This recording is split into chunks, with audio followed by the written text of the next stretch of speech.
আসসালামু আলাইকুম গাইস, কি অবস্থা? সবাই কেমন আছেন? আশা করি সবাই ভালো আছেন। আজকে হচ্ছে ঈদের দিন, সবাইকে ঈদ মোবারক। সকাল সকাল ঘুম থেকে উঠে গোসল করে নিয়েছি ঈদের নামাজ পড়ার জন্য। তারপর সেমাই খেয়ে মিষ্টি মুখ করে চলে গেলাম রাস্তায়। হাঁটতে হাঁটতে চলে যাচ্ছি মসজিদে। ঈদের দিন সকালটা অনেক সুন্দর ছিল, অনেক সুন্দর ঠান্ডা বাতাস আসছিল।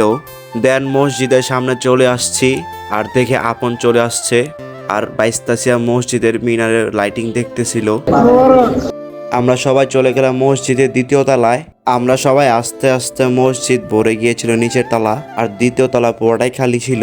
তার জন্য আমি একটু ঘুরে ঘুরে সুন্দর করে ভিডিও করে নিলাম, আর দেখতেছিলাম কোথায় বসা যায়। দেন নামাজ শেষ করার পর আমরা সবাই সবার সাথে মোলাকাত করছিলাম, আর ঈদের দিন সবাইকে অনেক বেশি সুন্দর লাগছে। দেন আমরা সবাই চলে গিয়েছিলাম মসজিদের ছাদে, আর আপন অনেক বেশি শয়তানি করছিল। কিছু পিকচার তোলার জন্য ছাদে এসেছিলাম, আর পিছনে সবাই আছে, সবাই ভিডিও বানাচ্ছিল, ছবি তুলছিল। দেন নিচে চলে গিয়েছিলাম, দেখি আফজাল চাচা আমাদের জন্য ঈদের সালামি নিয়ে আসছে। তারপর এক এক করে আমাদের সবাইকে ঈদের বকশিস দিল, আর নামাজ শেষ করে ঈদের বকশিস পেয়ে আমরা সবাই অনেক বেশি খুশি। দেন সবাই টাকা দেখাচ্ছিল, কে কত টাকা পেয়েছে ঈদের সালামি।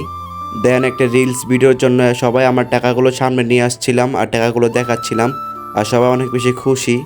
দেন বিকাল হতে আমি চলে আসছিলাম একটু বাইক দিয়ে ঘুরতে, একটু ঈদের ফিল নিতে। অনেক সুন্দর রাস্তা, ঠান্ডা বাতাস আসছিল। তারপর একটা সুন্দর জায়গা দেখে বাইক থেকে নেমে গেলাম। জায়গাটার নাম হচ্ছে কেরানীগঞ্জ, নাজিমনগর।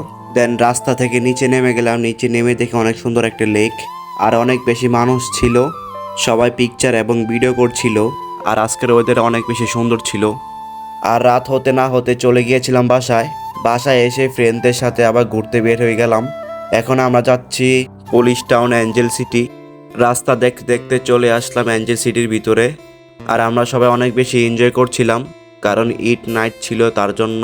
অ্যাঞ্জেল সিটির ভিতরটা অনেক বেশি সুন্দর ছিল। দেন আমরা চলে আসছি রিসোর্টের ভিতরে। ভিতরটা অনেক বেশি সুন্দর ছিল, অনেক সুন্দর করে সাজানো ছিল রিসোর্টটা, অনেক বেশি লাইটিং করা ছিল, রিসোর্টটা অনেক সুন্দর লাগছিল। আর রাত্রেবেলা অনেক বেশি সুন্দর লাগে দেখতে রিসোর্টটাকে। রাস্তা দিয়ে আসলে রিসোর্টটা চোখে পড়ে লাইটিং এর জন্য। রিসোর্টের ভিতর থেকে ভিউটা আরো বেশি সুন্দর লাগে। রিসোর্টের ভিতরে বসে আমরা সবাই মিলে আড্ডা দিচ্ছিলাম, আর প্লেসটা অনেক বেশি সুন্দর ছিল।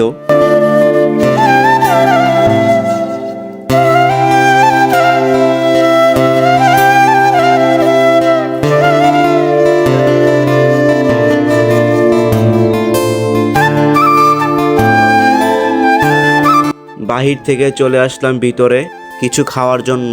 তারা বলতেছিল এখনো উদ্বোধন হয়নি এই রিসোর্টটা। তারপর বের হয়ে গেলাম বাসার উদ্দেশ্যে। এখানে ভিডিওটা শেষ করে দিচ্ছি।